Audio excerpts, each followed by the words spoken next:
Hi, it's Karolyn. I'm here to help you learn how to bake and decorate amazing cakes, and in this video I'm going back to my roots. I'm going to show you how I made this sheet cake. If you want to skip the intro and get right into the video, there are chapters linked below. Now I'm starting with my cake already baked. I put it in the freezer overnight, and then in the morning I took it out about 4 hours before I was going to crumb coat it so it could thaw. So I'm going to show you how I level the cake, frost the cake, and decorate it. And just a reminder, any of the tools that I use in all the videos that I reference will be linked below. And I will also let you know how much I charged for this cake. So let's get started. To start, I have the rack set on the middle, in the middle of the oven, and on the very bottom I have 2 cookie sheets. I was told years ago that having cookie sheets on the bottom rack helps to evenly distribute the heat. I don't think it's necessary in these newer ovens, however, I just always leave them there. And I'm going to preheat the oven to 350 Fahrenheit, and I have some pan grease here. I have a video showing you how I make that. I will link that below, and I'm getting it all on the bottom and up the sides of this half-sheet cake pan. I have these heating core nails. I'm getting a little bit of grease on them, but then I realized I want to pour the batter in there first, so I'm just removing them and setting them aside. I wet these strips of towel and squeeze out the excess water, and then I wrap them around the outer part of the cake pan and clip it together. That way the sides are not going to bake faster than the middle, and it's going to rise evenly. I have some chocolate and some vanilla cake mix. Sorry, my arm is in the way, but I'm pouring them into the pan. She wanted half chocolate, half vanilla, so I just pour it in the pan so they meet in the middle, and then I get the excess batter out of each pan and fill that about 2/3 of the way full. And now I can stick those greased flour nails in there and tap it on the counter to remove some excess air bubbles. And I'm going to stick that in the oven, and I'm going to check it after about 40 minutes to see how it is. And it was in there for about an hour, and I'm sticking that in there and making sure that it is done and letting that sit on the top of the stove for about 5 minutes to cool. I am getting out my plastic wrap and turning this upside down on there, remove those nails, and I'm going to lightly wrap it. I'm not wrapping it too hard. I don't want to distort the shape. And then I'm going to stick this in my freezer overnight. I always bake the day before that I need it. And then the morning of, I thawed it for about 4 hours, and then I am starting the process of icing the cake. I remove the plastic, and I'm just taking my scissors and trimming off the excess. It just makes it a little easier for me to level the cake when I trim off the part that was hanging over the edge. And then I have my leveler here, and I will link that below. And I can't get it through the whole thing just because of that cutting board that I have it on, so I'm just doing it in the 4 corners, and I'm going to lift that up, and I'm going to save the excess cake for cake pops that I'm making for a Super Bowl party, and I'm just taking a serrated knife and just leveling the rest of this off. And beautiful. Now I have some simple syrup. I have a video showing you how I make this, and I just have a paper towel just to catch the excess overspray, and I'm spraying the entire thing with a little bit of simple syrup to help keep it moist. And then I'm getting a little bit of icing on this cake drum, and I'm going to flip it upside down on the cake and then take the entire thing with that cutting board and flip it back upside down. Easy way to transfer it onto the cake board. Let's remove that cutting board and set that aside. Now I have a big bowl of icing, and I have a video showing you how I make a lot of icing. I will link that below. This is American buttercream icing, and I am just putting a crumb coat on here, so it's a thin coat, and I'm really just taking little bits of icing and making sure that I really press it against the cake. I don't want any air bubbles to form behind this. And as I'm doing it, I'm starting at the very bottom and making sure that it comes over the top of the edge, and then filling in the top as well.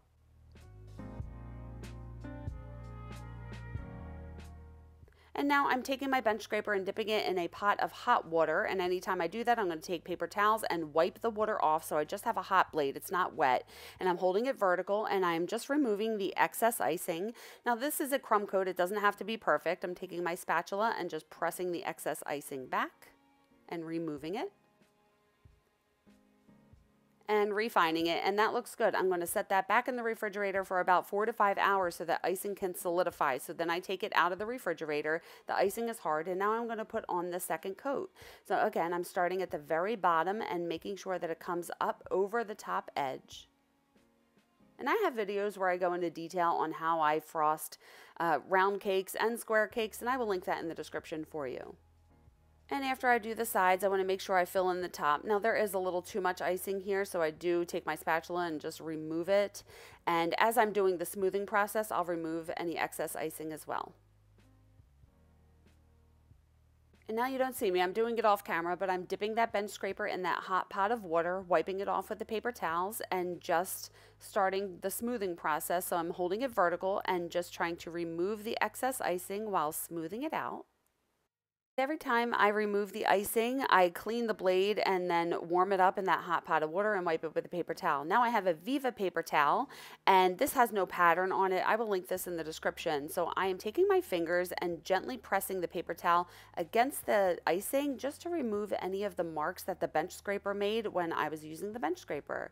And then after I do that, I take a fondant smoother and I am really pressing that icing against the cake just to try to smooth it out and make it look all nice and pretty. And this is a crusting buttercream. The American buttercream forms a crust, so this towel, this paper towel, won't stick to it. If you're using a meringue buttercream, it doesn't form a crust, so you're going to have to do a different smoothing process. And now I'm dipping my spatula in that hot pot of water. I am eye level with the cake, so I'm sitting low, and I'm pressing this excess icing back to try to get a sharp edge. So when I'm going around the cake, I like to align the back half of the spatula with the line I just created and hold it perfectly level to make sure that it is level. And the nice thing about sheet cakes is that it doesn't have to be perfect because I'm putting a border around the top and the bottom. But I try to get it looking as nice as possible. And that looks good. I'm going to put that back in the refrigerator for about 10 minutes so the icing can solidify, and then I can do the final smoothing process with the butcher paper. So I just cut a piece off of the roll. I will link it below, and I'm taking my fondant smoother and pressing that against the cake just to smooth out any of the marks that the paper towel might have made. And then I'm taking my spatula, getting eye level with the cake, and I'm just refining that top edge one last time, making sure that you're holding it perfectly level and getting a nice sharp edge on the top. And then I like to dip my spatula in the pot of hot water, scoop up a little bit of the water and drop it on the very top and smooth it out. The hot water really helps smooth out all of the imperfections in the icing. If you have colored icing, you have to work very quick so it doesn't distort the color of the icing. And I show that in a video. I will link that below. I keep dipping my spatula in the hot water and just using the water to smooth out the top. You want the top to be as smooth as possible because that's the part that you're going to be able to see, and that looks good. Let's put that back in the refrigerator. Now, I printed everything that I want to put on the cake out on my computer, the size that I wanted it to be, and I'm putting it on the cake just to make sure that it fits, and that is the right size, so I'm going to put that cake back in the fridge. And now I have Gum-Tex powder, Tylose powder, CMC powder. It's all basically the same thing. I sprinkle a little bit into my fondant. I only work with marshmallow fondant. I get the best result from marshmallow fondant. Sprinkle it in there, knead it in there, roll it out and let it sit, and it's going to let the fondant set a little bit harder and make it so much easier to work with. I will link this in the description for you. I have a piece of non-slip pad underneath my cutting board so it doesn't slide around, an X-Acto knife with a wet paper towel, a Dresden tool, and a little bit of water, and I printed that out the size that I wanted it to be. Now, to find that name, I just Googled Karina name and went to images and found an image to use that's not a certain font. And then I'm using my trace, cut, and smooth method to make this name. So I put the piece of paper on top of the fondant, and I'm using my Dresden tool just to trace these letters so I can transfer this line onto the fondant. Now, don't forget to get the inside of the letters as well. And you don't want to press too hard. You don't want to poke a hole in the fondant, just enough to transfer the lines onto the fondant so you can cut it out. Now I'm taking my X-Acto knife. Make sure you always cut the center pieces of the letters out first and smooth those cuts before you cut the letter out. It's just so much easier if you cut the center pieces first before you cut the letter out. And then once the center pieces are done, I'm going to cut all of the letters out of this fondant. And anytime you cut anything out of fondant, the edges are going to look a little jagged. So I like to take my fingers and my tools and smooth the cuts, realign that on top of the paper, and I'm just going to continue cutting the rest of these letters out. And once I have all them done, I'm getting a little bit of water behind each letter, and I have some thin white fondant. Again, it has that Gum-Tex powder mixed into it, and I am just putting these letters down on this white fondant, looking at the picture because I want a white border, kind of like how that pink border is on the picture. So I'm just making sure that I place these letters in the correct position. And then I want to cut an even border around all these letters. And again, I'm starting with the center pieces, and then I'm taking my tools and smoothing out those cuts before I cut the even border around the rest of the letters.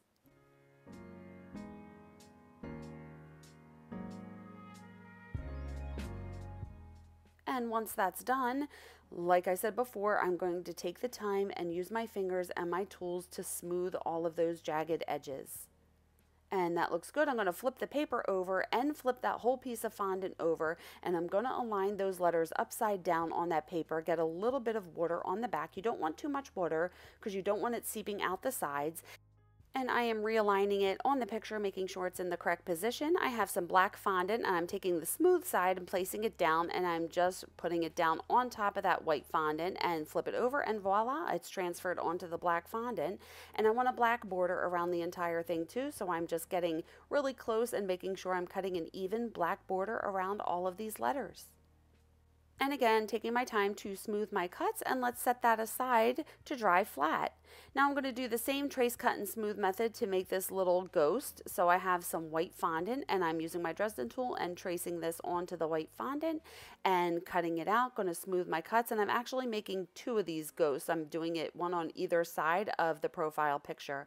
Get a little bit of water behind the white ghost and stick that down onto the black fondant and get really close and cut an even black border around the entire thing. And then after I do that, I'm going to take my time and smooth my cuts. Do I even need to say that anymore? And then I am cutting this square out. So I'm tracing the yellow square onto the yellow fondant, and again I'm making two of them and cutting that out, smoothing my cuts. Get a little bit of water behind the ghost and stick that down right in the middle. And then I want a black border on these, so I'm getting a little bit of water behind the yellow and sticking that down on the black. You see there's a pattern here, right? And then cutting an even black border around this. And those look good. I'm going to set those aside to dry. And I'm doing the same thing for this little profile picture here. I am tracing this yellow square onto the yellow fondant, cut it out.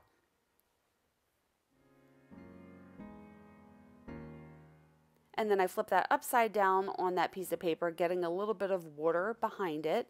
And I want a black background on here, so I'm putting the black fondant down, flip it over, and it's transferred, straightening it out with my rulers. And then cutting an even black border around it. Now I'm using edible images here. I have a video showing you how I use my edible printer, and I will link that in the description. So I have this paper cutter. I love this thing. It cuts perfectly straight edges, and I'm just cutting that girl profile picture out, making sure that I have no white edges around it. And I'm doing the same thing for this little happy birthday banner. I printed that out. That font is called Sweet Shine. I'm just getting an even border around it. And then I want a little ribbon detail on the edges, so I'm just taking my scissors and cutting little triangles on either side. And now I'm flipping both of these upside down on a paper towel. I have a little bit of piping gel and a paintbrush, and I'm getting piping gel along the entire back of this. So I want to make sure I go past the edges onto the paper towel because I want all of the edges to have piping gel. That way it's going to completely stick down onto the fondant and it's not going to lift up. So I'm getting that picture down onto that fondant, and I wipe my fingers off because there was piping gel sticking to it. And I'm going to do the same thing for the banner. So I'm getting piping gel all along the back and putting that down on that yellow fondant, and then I'm going to take my X-Acto knife and cut an even border around this entire thing and take my fingers and smooth my cuts. And now I need to get these black dots on here. I have an edible marker and a little bit of black edible printer ink. You can also use airbrush ink. I just find that the felt tip dries out really quick, and you can just keep dipping that little felt tip in that ink to extend the life of the marker. And I'm just putting it down there and kind of twisting it just to make those little dots. And I'm just looking at the picture for reference and trying to make it look like the picture.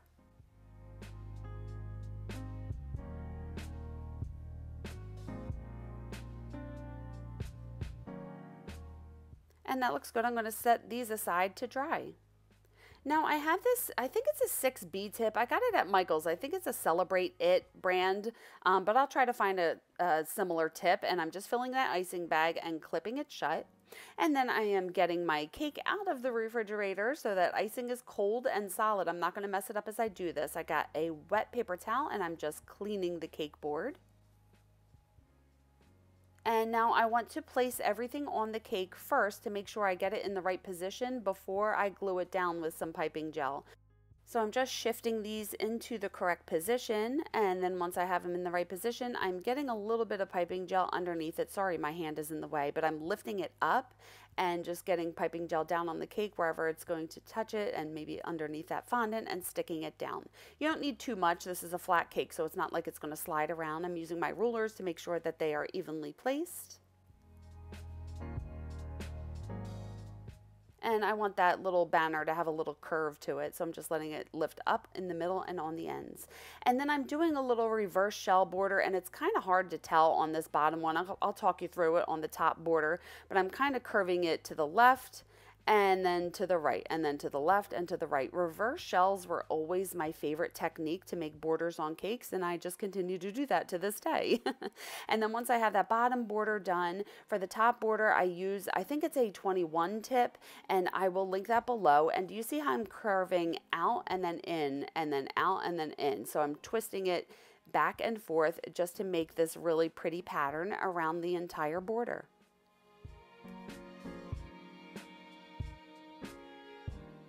And then I have a bag of black icing with a tip number 4 on it, and I'm just putting little black dots in every other shell. So I'm skipping one and then placing it down just to give it a nice little look to it. And then I'm taking a wet paintbrush dipped in water, and I'm just pushing down the points on that black icing.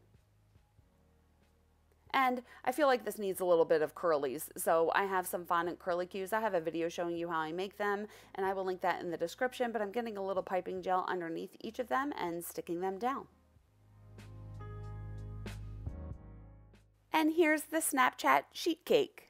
So there's the sheet cake, and you know what? When I first started making cakes about 22 years ago, I started with sheet cakes, and now I'm getting back to my roots. Here's some pictures of the sheet cakes that I made way back in the day, and I swore them off for a while, but now I kind of like them again, so maybe I'll start offering them more. But this lady just happened to ask if I could make a sheet cake for her, and this time I said yes. Usually I say no.